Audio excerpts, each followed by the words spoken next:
kamuting kahoy. Ito yung magandang lutuin guys, gataan, yung puti. Balatan ko muna. Ayan guys, so hugasan na natin 2 hanggang 3 beses. Ito yung lulutuan ko guys, kasi dito ko lutuin sa kahoy lang. Matagal kasi itong maluto. So pinotol ko guys, una yung malalaki, tapos sa babaw yung maliliit. Ngayon guys, lagyan natin ng tubig. Lutuin muna natin siya sa tubig.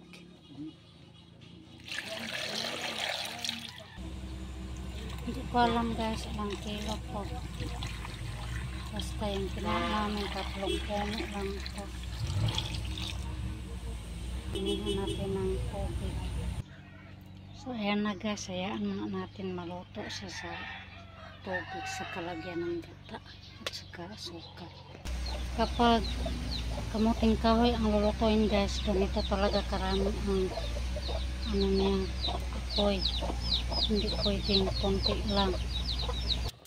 So ngayon guys, malambot na, pwede na natin ibuhos yung sabaw at saka gataan. So ito na yung gata ko guys, isang niyog lang to. Tinansya ko lang ang tubig. Tapos lagyan ko ng 4 na spoon ng asukal.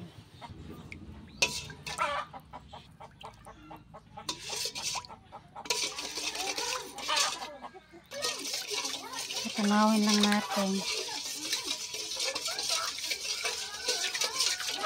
And guys, ibuhos na natin yung gata na may asukal.